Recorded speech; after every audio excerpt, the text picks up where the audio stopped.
Hello, everyone. Welcome back to Connect 2017 Day 3 training. My name is Adrian Stevens. And I'm Mark Smith. We're part of Xamarin University, and today we're going to talk about continuous integration and delivery with Visual Studio App Center. Which I'm pretty excited about because I think App Center is one of the most fantastic products that's come out of Microsoft in a long time. It is really fantastic. Continuous integration, continuous deployment, really beneficial to us as developers, especially as mobile developers, and it's a great tool. Yeah, that's right. It's a fun tool. Before we get started with App Center, let's talk just a little bit about Xamarin University. Absolutely. So, Xamarin University is the place to go for all things mobile at Microsoft. And so if you're looking for training or learning how to build mobile apps with Microsoft tools, come to Xamarin University. We've got a ton of free content that you can use to be able to learn the basics and kind of get through the building process and kind of getting your app and how it all works. Right. Cross-platform, Azure attached. That's right. And then you can actually jump into live classes with expert trainers and really get deep training about architecture and design patterns and debugging and performance tuning and all the things you're going to need to make your app successful. Yeah, there is a lot of content there. Yeah, in fact, we'll have classes on App Center, in fact. Absolutely, yes. Yep, that's right. Now, one of the really cool benefits that we have with Xamarin University is office hours. Yes, office hours are a great opportunity for you to get expert one-on-one help with really anything to do with building your mobile applications. So if you have a question about development, about a technique, or you want to work on your own code, the office hours are fantastic. Xamarin University experts, the same people that teach the classes, can help you one-on-one, diagnose your issues, help you with their code. Yeah, so let me make sure I understand. I could actually take my code that I have a problem with. Maybe I can't get something to work properly. I'm trying to work with push notifications and Firebase. I could come to a Xamarin University guy and get an office hour and actually get questions answered with a real person. Real person, direct communication. Yeah, that's support. Yeah, that is support. That's pretty awesome. It's a lot of fun, too. Yeah, the other thing that we have at Xamarin University is the official mobile certification. So if you're looking to get certified, Xamarin University is the track to do it. And we have two different certification tracks. The first one you can do with the free training, and you can go through all the free training and actually take an exam and get certified. Absolutely. And then you can actually get into the live training and then take another exam and actually get a higher level certification to really show off your mobile skills. Perfect. And speaking of showing off your mobile skills, we have DevConnect, and this is a perfect place for developers to go on, put up a profile, show off their skills, lift their skills, show off their certifications. Right. And DevConnect is really, it's to connect developers to potential employers. Yeah. So I, as an employer, can go on to DevConnect and I can actually look for guys that are in my area that are developers that are experienced and have certification and really know their stuff, and I can get them to help me build my app. Fantastic. Yeah, Learn, that is get certified, cool. get a job. That is pretty cool. So as we kind of build mobile apps, and we at Xamarin have actually talked to a lot of companies building mobile apps, and so we've got a lot of experience kind of thinking through a lot of the problems that people encounter. One of the things that we found, particularly enterprise developers, is they start with one app, but then they often end up building multiple apps because they recognize that their business is very broad and they need different apps to represent the segments that are there. Right, and on different devices. Yeah, and on different devices. That's exactly right. And there's a couple of complexities that come out of that. First of all, it's managing all these different apps, but also just the build chain that's responsible for that. So when you build an Android app, you've got to keep up with the Android SDK and all the moving parts that are there. When you're dealing with iOS, typically it requires a Mac, and you've got Xcode, and every time Apple releases a new version of Xcode, you've got to make sure to upgrade and do all the right steps. And right, when they release, supporting your old devices. Yeah, supporting your old devices. Maybe that if I'm an enterprise that has actually, for example, I did some work for a company where they gave their sales guys iPads. Well, they were kind of locked in time at that point. So as Apple continues to innovate and create new devices, all these guys, they had thousands of these iPads that they weren't going to go upgrade because it's too expensive, and so they need to maintain their enterprise apps on older versions of iOS that it's difficult to target with the newer releases. Absolutely. So you kind of manage all that, and so kind of keeping track of all that and of all those apps can be a challenge. The other thing that really is striking, particularly in the mobile world with development, is it really is a rapid changing place. And so, innovation is really critical in the mobile world, particularly when you're dealing with competitors, that are leapfrogging you with features. And so kind of getting into a really tight development, testing, and then deployment loop with interaction points with your customers is really important to be successful in the mobile world. Absolutely, making sure your apps behave the way your users expect, but you're supporting all these crazy new devices, you're supporting all the new features, right, integrating with all these other technologies like wearables. Right. And doing it quickly, because the typical development cycle of waiting 4 months to release the next version of your app doesn't work in this world. You really have to iterate very fast. Absolutely. And so we've got to make sure that we've got this rapid sort of life cycle that's running for this. But deploying safely. Yes, deploying safely. And really, when we talk about deploying safely, the key, or really the key to success when we talk about applications that are 5-star and well rated, it all comes down to testing. I mean, it's Absolutely. like anything else in software. If you don't test your software, it's almost guaranteed that it's going to break for somebody, right? And so if you look at the really successful companies that have great apps, it's not that they hired, well, maybe they did hire awesome developers, but it's not that those developers don't make mistakes. It's that they've got a good testing cycle that's in place. Absolutely. And the problem in the mobile world is, when you talk about testing, you have to test on such a wide variety of things. Yeah, this is a great example here with the stack of devices. That's right. And this is a small sample. Yeah, that's exactly right. We've got phones, we've got tablets, we've got different versions of phones. And even when we talk about Android, man, you've just got all the fragmentation issues. This is a recent chart that we pulled off of the Android development page that just kind of gives a sense of what's the percentage of penetration for different versions of Android. And you can see that it's very broad. Yeah, and we were seeing OSs that were launched over a year ago still don't have that much penetration. So there's almost 2 years ago. Crazy fragmentation. Yeah, that's right. Almost 2 years ago is really where the sweet spot is.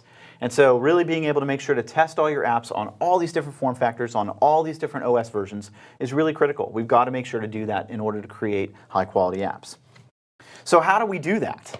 Well, goodness. Sounds very hard. Yeah, Microsoft gets that this is a problem. And in fact, we've actually built multiple services to be able to kind of solve a lot of these problems independently. So we had Hockey App for distribution. We had Xamarin Test Cloud to be able to do UI testing and kind of automated testing. We had Xamarin Insights to do analytics. Right, so a lot of really great tools. A lot of really great tools. But in a lot of different places. Yeah, that's right. And they weren't really that integrated. So for you to use them inside your CI/CD pipeline, you had to actually create the glue that was going to kind of put all those things together. It's not impossible, but man, we just want to make your life easier. Well, I mean, and we're developers. We want to build apps. We don't want to be playing with the tooling, try to figure out which one to use, which build system to use. Yeah, that's exactly right. I want to focus on actually making my app high quality. Absolutely. Right? So we took all of these things and we put them together, and we called it Visual Studio App Center. And so this is essentially our integrated pipeline of all these disparate tools that we already had, and we call it our mission control for mobile apps. It's the one-stop shop where you can actually do your continuous integration and your continuous deployment, just like what you talked about. Fantastic. Right, and create high-quality apps. And the cool thing is Visual Studio App Center has something for everyone.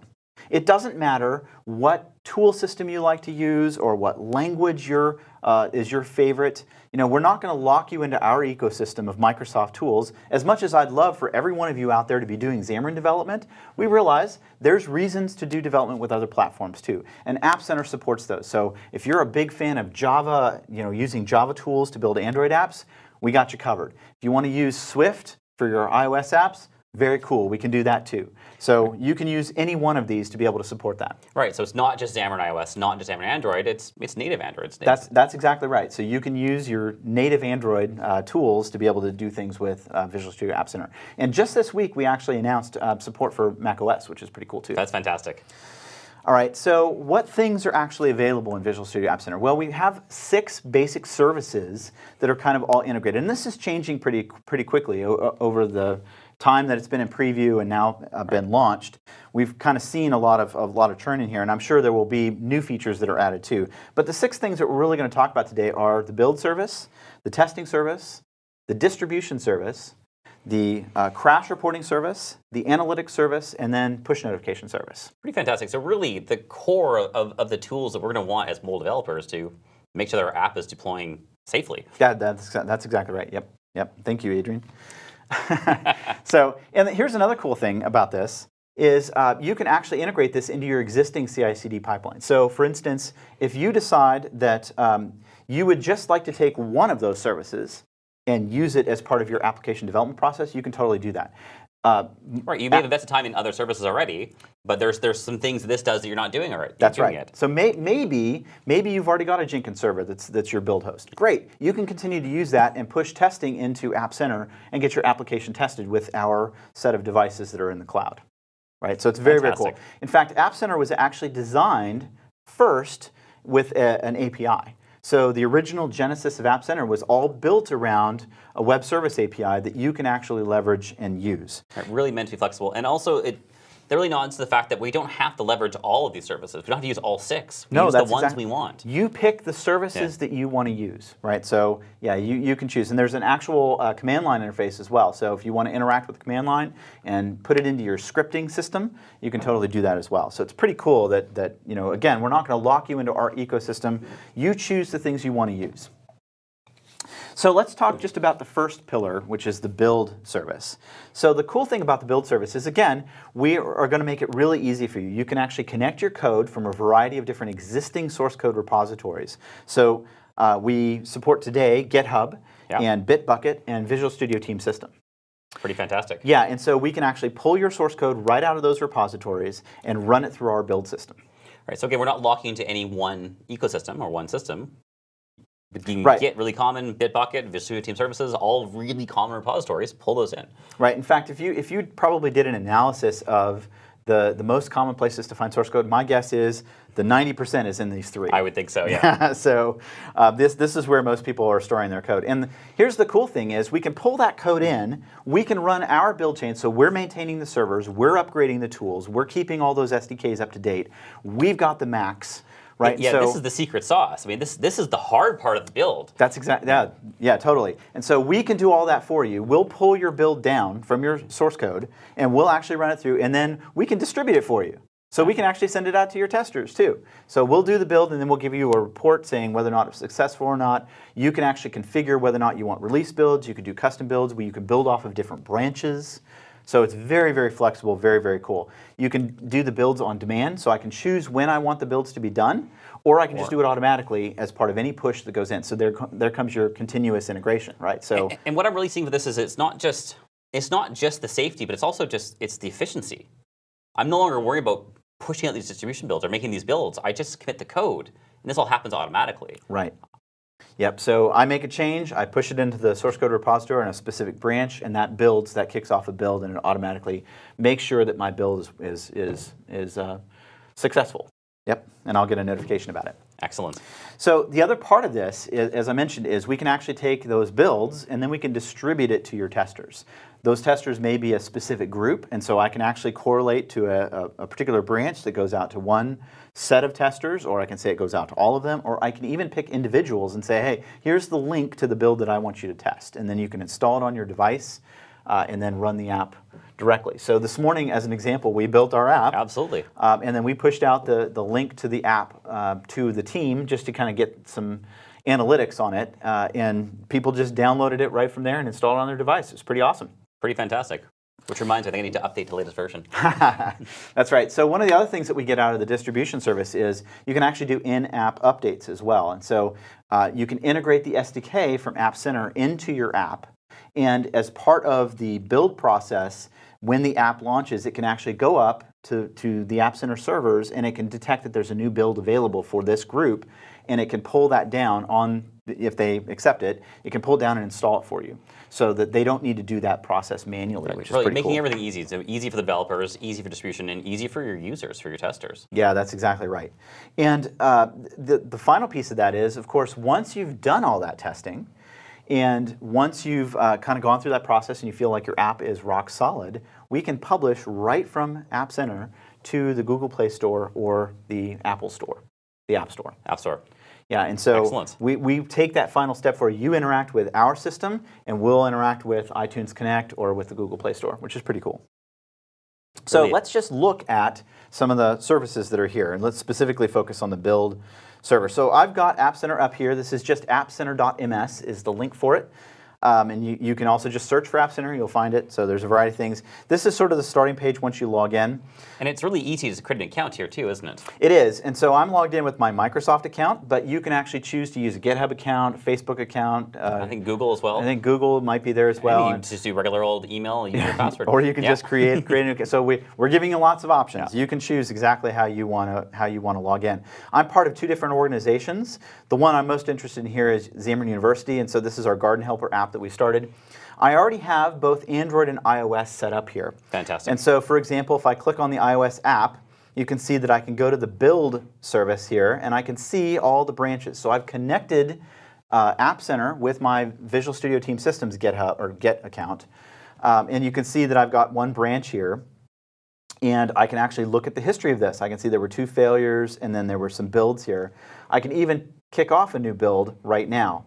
If I click on a specific build, I can actually see the build output. And so, for example, if I wanted to see, well, what happened here when I did this, actually let's use this build here. What happened here? Why did it actually fail? I got 11 warnings and 2 errors here. If I scroll up, it says, oh, it can't register this binding, and I think it had a multi-dex problem in here as well. But you can actually go and see the errors that have occurred. You can see the entire build sort of log that you would have gotten out of MS Build. Yeah, it's a really impressive level of detail. And so we've got this very nice friendly interface, but the depth is there to really dive deep and find where the error occurred and solve your problems. And the cool thing is this build is pretty easy to set up. So if I back up here, back up to the thing, and I'm just going to go ahead and add a new app. And you can add new organizations as well. We'll call this Garden Center, or Garden Helper. Sorry, Garden Helper, but we'll do Garden Helper for UWP. This is interesting because Garden Helper is a Xamarin-formed application, correct? It is. Yeah. It is, but notice that here I've got my description, my name, and then I get to choose my operating system and my platform. And again, we want to be as inclusive as possible. This isn't just for Xamarin. I can pick iOS, Android, Windows, or today, Mac OS Preview. And then in this case, I'm going to pick Windows, and notice it's UWP. But if I do Android, I can actually do Java, React Native, or Xamarin. If I do iOS, I can do Objective-C or Swift, so that's an Xcode project, React Native or Xamarin. And then Mac OS would just be Objective-C Swift. And so I get to pick the specific platform and operating system that I'm actually doing a build for. Now, if you're in a Xamarin Forms app, in this case, we've got 3 different platforms that we can target here. I have to create 3 different projects in App Center to support that. Again, because we are ultimately making native binaries on each platform. Yeah, that's yes. And so I've created my app super fast. It tells me some getting started if I want to integrate things about the SDK into my application, and I'm going to go to the build. And notice it doesn't really have anything yet for the build because we've just added this app. But I can select my service. So I first need some source code to build. Excellent. I can go to VSTS, GitHub, or Bitbucket. I'm going to pick Team Systems. I'm already logged into the same account, so it's going to scan what's available to me. I'm going to scroll all the way down to the bottom of all these things that I have no idea what they are. Go to the Xamarin University Labs. We're part of a big group here, so. Yeah. And pick my Garden Helper app. Now this is really cool because what it's doing is it's authenticating against VSTS. It's pulling in this project that I already had in my Git repository, and it's making a connection so that they're linked together. When a change is made in that Git repo, it sends a message over to App Center, and App Center can then do something with it. Really fantastic. And you can also jump over to your VSTS repository with the button. I can, yeah. There's an open on VSTS, and then I can also come up here and disconnect it if I really want to. So notice that we haven't built anything yet. This is my master branch. I'm going to come here and say configure the build. I get to pick the project. In this particular case, it's just picking out the solution. If I were on Android, it would actually have found the Android project.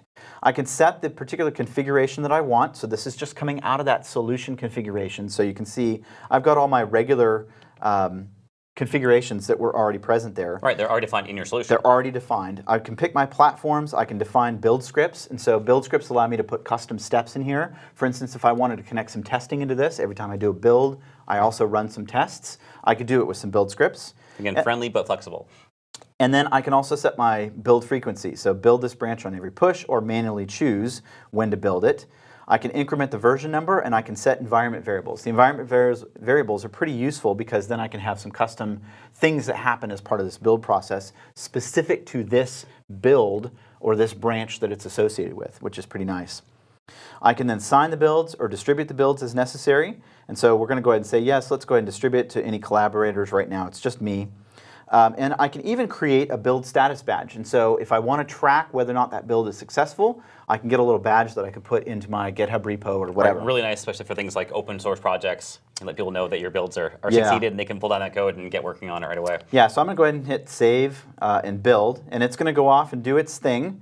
And it typically takes a little while to do the build because it's actually going to spin up a server and configure it all and put all the tools there and then begin the build process to build the UWP app. But the cool thing is I don't have to deal with SDKs. I don't have to deal with configuring Visual Studio.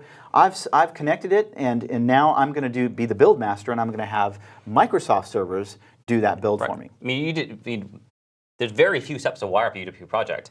Now, there was a little bit of work done in the code itself, correct?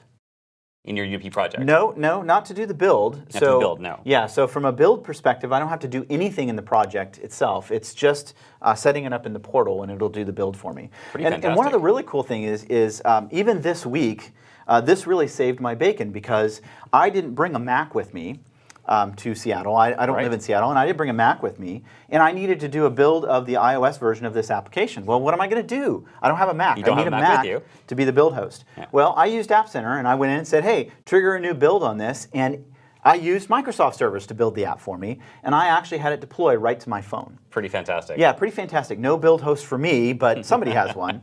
It's just Microsoft doing that. So it's going to go off and build. Let me go back over to one of the other apps that we've got there, and we'll come back to him. Let's go to Android. This is the one we've deployed kind of the most. And let me go down here to the distribute section. And so one of the cool things we can do with the distribution is I can define the collaborators that are part of this project. And so in this case, we've got 3 collaborators, my buddy Rob, of course Adrian, and myself. And I can actually set this up to say how this is going to get notified. So when a new build happens, do we notify these collaborators? They'll get an email with a little link saying they can update the application directly from the App Center distribution. Right, and in the case of Android, just pull down that APK and off I go. Yeah, that's right. And so you'll get a link to it, and you'll click on it from your actual device, and it will just install over the air to your device itself. So that's pretty darn cool that I can actually set all that up. I can also go down here to releases so I can see what releases have happened. Now, I've not been bumping the version number. There is actually a toggle that I could change as part of the build that I could have been doing that, and I didn't do that. It was a mistake. I should have. But you can see all the releases that have happened here. And then I can also go to store. So once I'm actually ready to deploy this, you can see here I can go to Google Play or to an Intune company portal, and I can push this app up there. So it'll collect all the metadata, and it will create the appropriate things, and it'll push it into the store for me. Fantastic. Yeah, that's pretty darn cool that I can do that. So the other thing we can do here is if we go to the distribute here, I can actually say distribute a new release. So if I click this, I can then upload a build, right? So for instance, maybe I've done a test build on my machine because we've encountered a problem specifically with Adrian. He's not using the app right. He's taking pictures of the wrong things. Doing it wrong, yeah. You're doing it wrong. And so I've put a fix in, but I don't know if that fix is going to work for him, and I don't really want to put it into the repo and distribute it to everybody. Instead, I can build it locally. I can then upload that APK and trigger it just to Adrian. Right, and only to me, and then I can validate. He can test it, make sure it works, or provide some feedback to me, and then we can go ahead and put it into the real build and distribute it to all of our users. Really powerful, really flexible. Really is. That's pretty cool. I can also, of course, choose from the branch, and so it'll pull all my branches, and I can pick it from there, which is what we've been doing up to this point. And again, it also nods to the fact that we don't have to use all the tools. We don't have to have App Center do the build for us. We can create our own builds and distribute it through the App Center distribution system.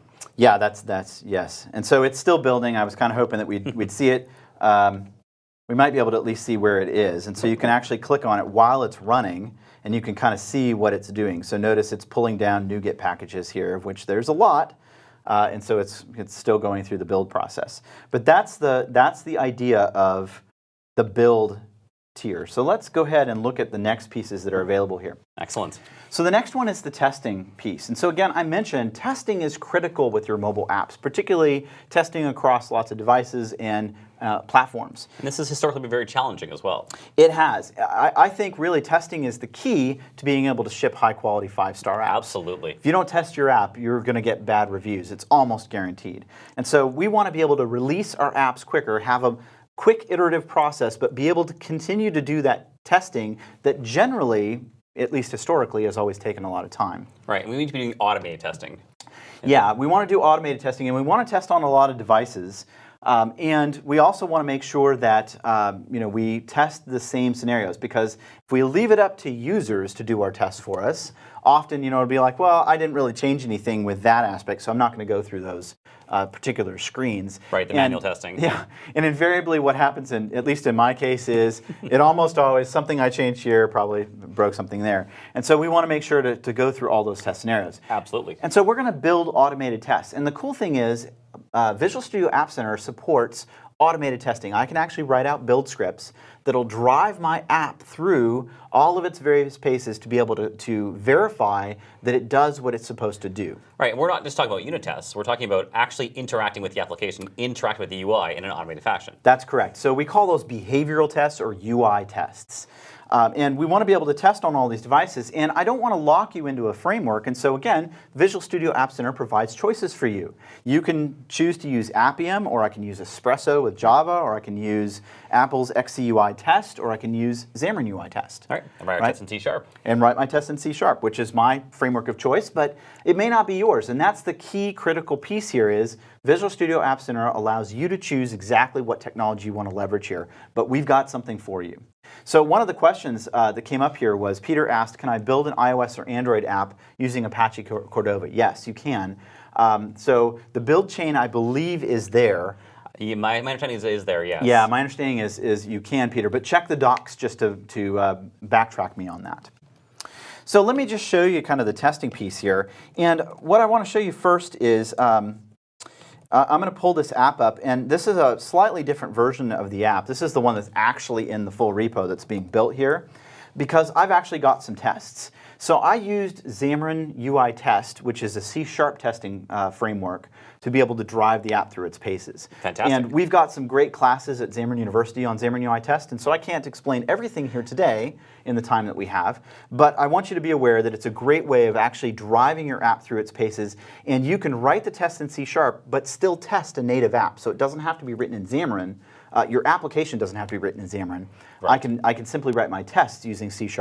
We use NUnit as the actual player, so it kind of looks like a unit test, but it's not. Right, it's used in a very similar fashion, but yeah, it's definitely not a unit test. Yeah, and so you can see that I've got NUnit sort of things here, test fixture. I'm going to make it an Android test here. This is a cross-platform test, and so I'm going to start the application. And this is really the main test that I'm using here. I call it test rows. We're using the camera in this app, and the camera is fairly difficult to test, at least on a real device, because you have to keep in mind that when we push these tests up to the cloud, we're running it on thousands of physical devices. You don't have to buy those devices. We've already done that for you. And we've got them connected, and we're going to actually, each time we run the test, we wipe the device so it's completely clean, we install your app on it, and we run the tests on it, and then we give you a test report. Right, so of course, with the camera, we don't have the device physically present, so we can't. I can't just pick it up and take a picture of Adrian but there's also and see what it the does. other challenge of when you're using the camera on Android, it's actually a separate component. It's an activity from another application. Yeah, Android is tricky because when you actually use the dialer or the camera or anything else, you're actually jumping into another app that's exposed to an activity for you. And so you can't drive the camera through any sort of testing framework. They just don't allow for that. It's not a permission that's going to be supported. And so what we've done with this particular UI test, and you can kind of go through the details in the GitHub repo, is we're using what's called a backdoor. Excellent. And the idea is I want to still be able to test at least everything from the point of picking a picture all the way through my application lifecycle. But I can't really take the picture or select a picture because that's a different app and I can't drive that. And so I've added in to my application what's called a backdoor, and I'll just show it to you in Android here. And the idea is that I can actually trip this particular API, and I have it with a pound if to be able to kind of conditionally compile it in. Compile directive, yeah. Yeah, and so you can see it's called UI test select picture. And what it's going to do here is we're going to use the messaging center API, which is a built-in API in Xamarin Forms, to just be able to send a message to somebody. We don't care who it is. It's a loosely coupled messaging service. And the thing that's actually going to pick up that message is my main view model. And so remember, the main view model is where we were actually taking the picture and such. You can see here in my main view model constructor, I'm going to subscribe to that message, and I'm going to run this backdoor test take picture, which is this method. It's actually, this is the name of it. That's the name of the message. And then I'm going to actually run it on test with picture. That's the method we're going to execute. And this is just going to use some URLs that I picked off the web. So I'm just going to warn you, I don't own these images. They're probably copyright. I'm probably completely violating copyright by having it in the app. But this is a test app. You would typically want to put your own images in there. I just grabbed the first 3 that I found. I'll probably delete the URLs. Absolutely. But the idea is I can actually say I want to test a rose, I want to test a tulip, or I want to test an orchid. And we'll go grab an image off the web, right? Or maybe it's an image in the app.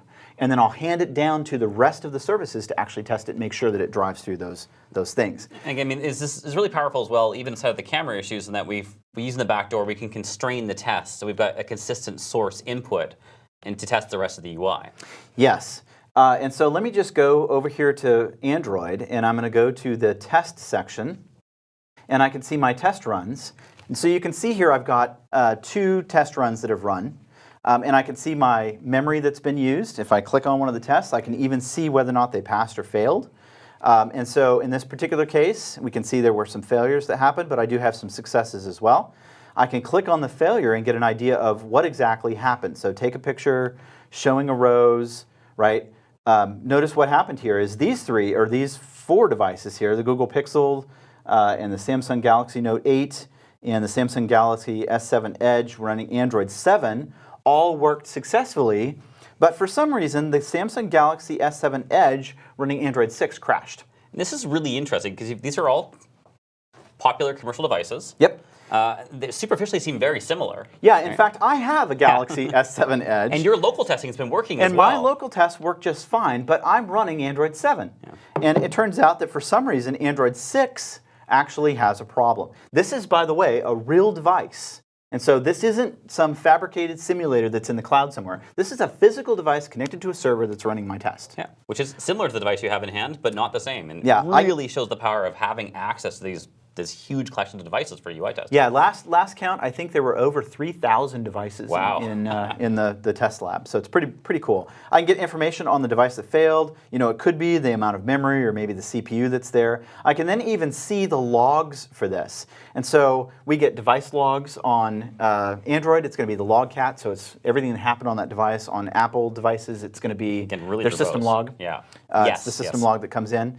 I see the test log itself, so this is going to change based on which testing framework you're using. So in this case, we're using NUnit to run our tests, and so it looks like an NUnit log. But if I were using Appium, it would look a little bit different. But I can then see, we couldn't load some assembly, something happened there. And I could see that we had a timeout waiting for Element. So it never got to that second screen because it crashed, and therefore we had a timeout on the test. I can also see the test failures, so it'll just capture that portion of the log as a test failure. And as part of that, I can even get a stack trace whenever there was an actual fatal error. And so I might be able to use this to be able to kind of track down what kind of really happened in the code. But this is pretty cool because it gives me an idea of what happened on this particular test run, that one device failed, but all of the others were successful. Yeah, and it's the classic example of if you test locally, you think your app is solid, you release it to the world, and you get bad reviews because your app is crashing. That's right. You don't know why. This is a great way of catching those kind of problems. Yeah, and in fact, I'm just going to reinforce also that, often as developers, we tend to test on emulators or simulators, and the problem with emulators and simulators is they tend to sort of mirror the physical characteristics or the hardware of the device or the computer that they're being emulated on, which means they often are much, much faster or have a lot more memory than a real device does. And so you'll find that your app tends to be really quick and responsive, and you're like, this thing is awesome, and then you install it on a low-end Android device, with a low amount of memory, and you find out that, man, my app doesn't even launch. Absolutely. I've got to do some work to be able to get this to work. And they're also often idealized versions of the platforms. In the case of Android, the platforms they're often customized. And so I know Samsung does some customization on their phones. And so the behavior on a stock device might be different than running on a specific vendor's platform. Right. Phone. So again, you just can't be testing on real devices. Yeah, you've got to test on real devices is the bottom line. So before you distribute your app, you have to push it onto real devices. And Test Cloud, I think, or at least the App Center, Visual Studio App Center with its testing features, is the way to do it because you just have access to such a massive selection of devices. It's pretty darn cool. And by the way, I meant to show this. So if I create a new test run, so if I back up here, one of the things I can do is I can actually back up again, say new test run. All right, and I get to select my devices. So notice I have my standard Android devices that I picked, but I can pick other configurations as well.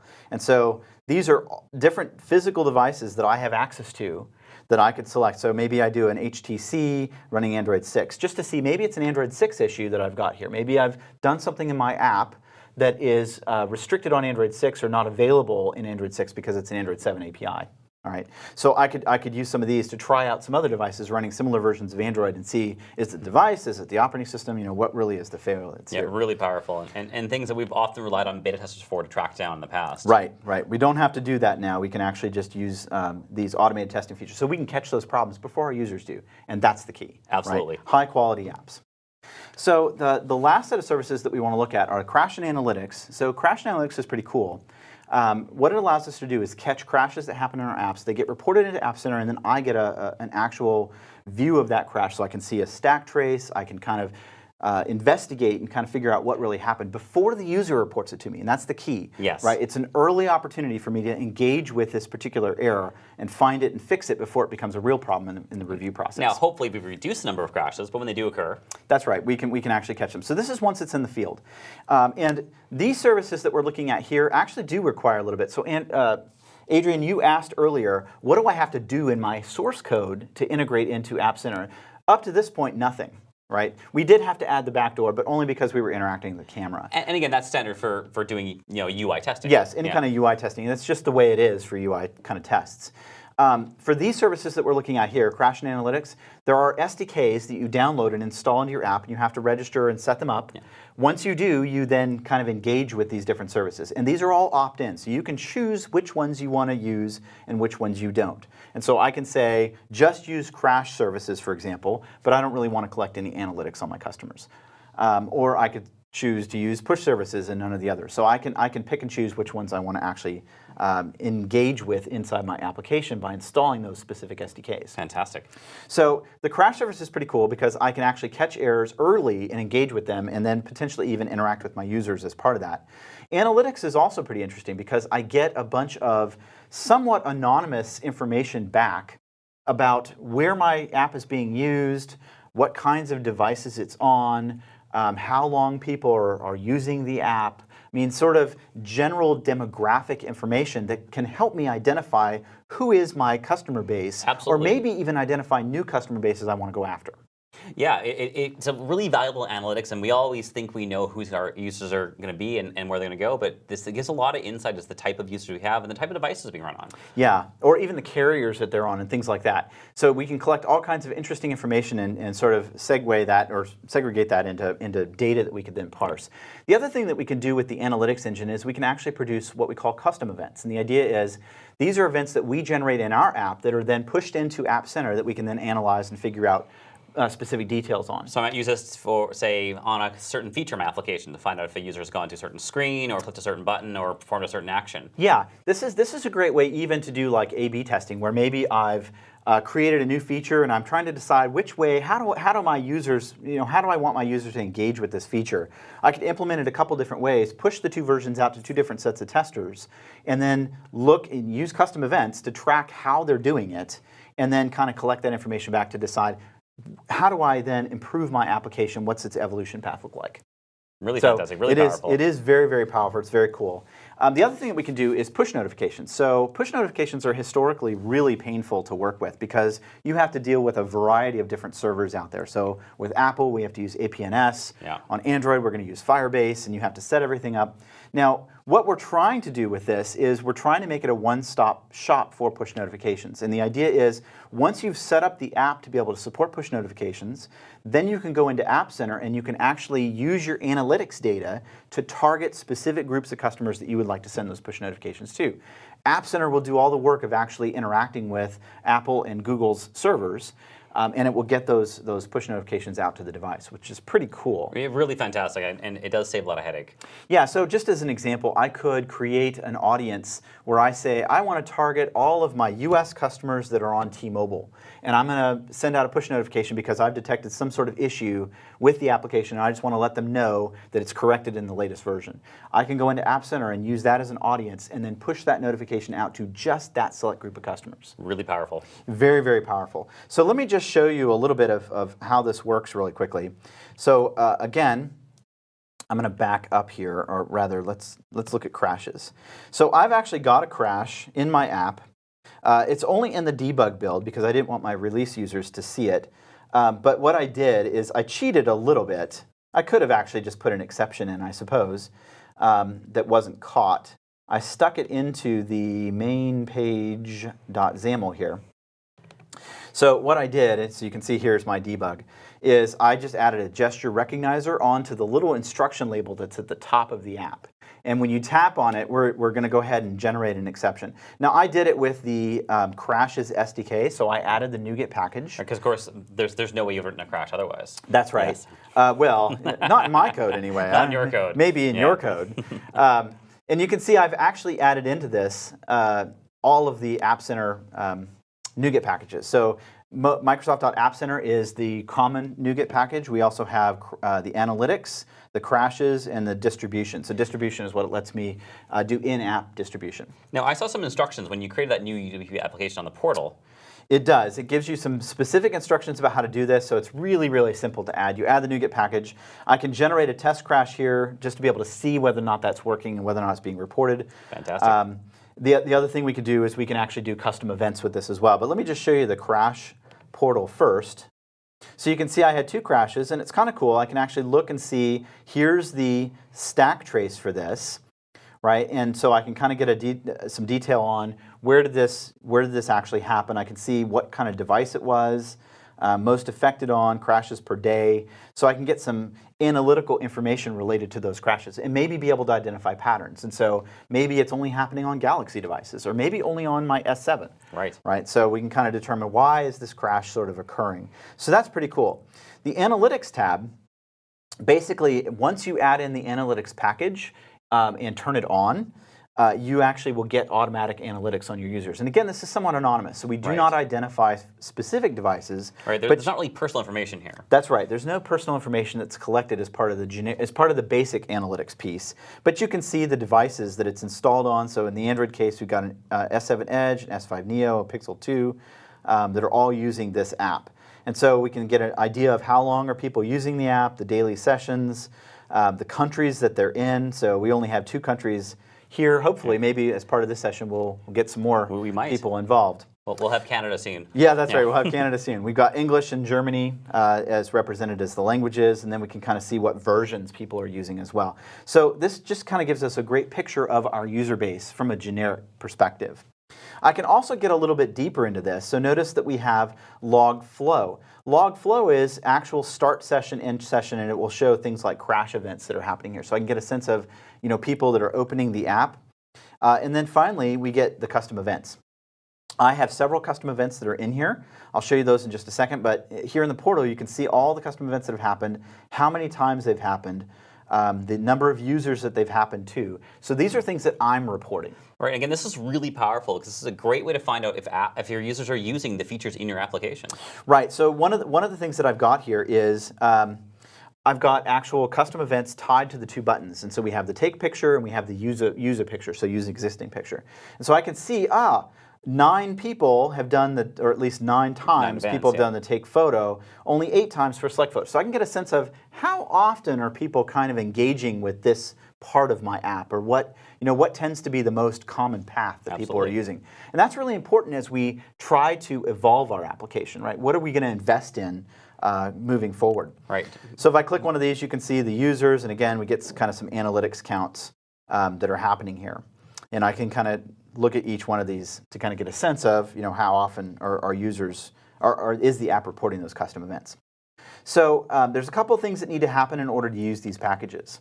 The first thing is you actually do need to register with App Center. And so you install the NuGet packages. You have to make a single call.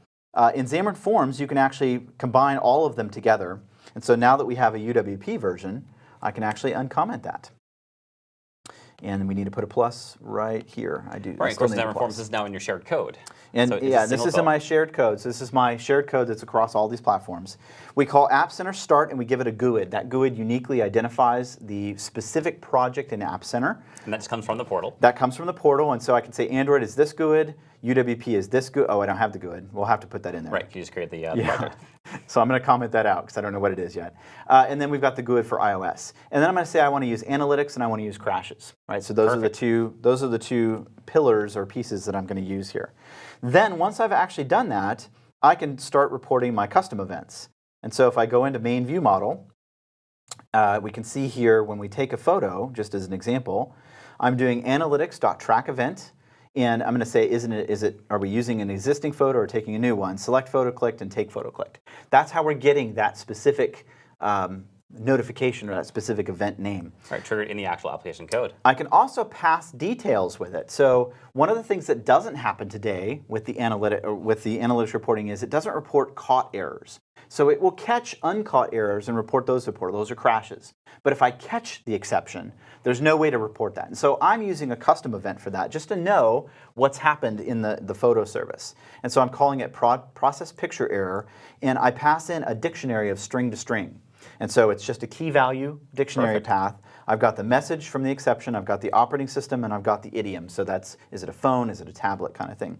If we go look at this process picture error, this is the one we're on. We can actually go look at these and see the messages. So the idiom is phone, all 8 of them are phones. Your picture does not appear to contain a plant, please try again was 7 times. I'm sorry, I don't recognize that plant was 1 time. So I can get a sense of what's really happening in my app with these custom errors, which is really, really cool. Pretty fantastic. We do have a couple quick questions here. So Scott asks, can we deploy to the Amazon App Store? So you can, but not directly through the App Center portal. So the 2 stores that I'm aware of right now are the Intune Enterprise and the Google Play. But you can download the APKs. So you can just use the build piece and then grab the APK that's actually generated for you. So for instance, if I wanted to, if I go back here to the build piece and I just grab one of these builds, you can see these are the builds that we've actually got. If I select one of these things I can do is actually hit download, and I can actually download this piece. And actually, what I really want to do here is go to the distribution. And grab the APK. Yep, I want to go to releases. So here's where the release is. Notice there's a download APK here. So you can actually use this, download the APK, and push that into the Amazon store. Absolutely. Another question from Kyle, can you automate push notifications? Not sure, automate push notifications. On certain events, I don't know offhand. Yeah, okay, so I'm going to try to answer the question. I'm not completely certain. But if you go to the API documentation, there's a command line interface for this. It actually, as I mentioned earlier, has a full set of web services. Push notifications are part of that. So yes, you can do push notifications through the REST service or through the CLI. Right, so then you definitely could, of course. Yeah. And so you can integrate it as part of a batch file or a script or something like that. Or you could just do it through a web service where you're interacting with App Center, and then you send out a push notification to a given audience. Now, when you define the audience itself, so we didn't see the push piece. I don't have push notifications enabled in this, and so you can see for Android, you have to do all of these things first.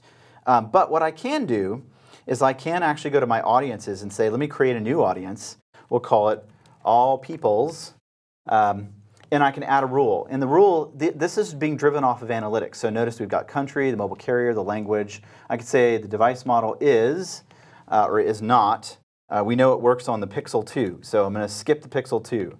Right? And then I could say maybe the API level is equal to, and I could put some number there. So I can define my audience. This then has a unique representation that I can then use to push those notifications to. So you could absolutely do that. And by the way, I'm pretty sure you can create these programmatically I believe you can, yeah. So that's pretty darn cool as well. Fantastic. Awesome. All right, so we've got some closing resources for you. Again, we've got the source code to the app that's available on GitHub. We've got Visual Studio Team Systems, so if you're interested in learning more about that, you can go to that link and kind of get some documentation on that. Get started up. It's actually Visual Studio App Center. Yeah. Sorry about that. And there's a new link for that, by the way. And then, of course, Xamarin University. We're going to have classes on App Center that will be published very shortly. So if you're interested in getting more details about how each one of these pillars works, you can come to Xamarin University and get some training on that as well. Absolutely. Cool. Fantastic. Awesome. Well, thank you so much, everybody, for hanging out with us and talking about App Center. We're pretty excited about this product. I think this is the one-stop shop to be able to really create. It lets you focus on building 5-star applications and keep that iterative learning process so that you learn exactly how to improve and Absolutely. It really, build your app. It's essential to building apps these days. So we'll be right back. We're going to do more work on our Garden Center application. Yes, we are. We're going to talk about some Azure services next. Excellent. Awesome. Thanks, everybody.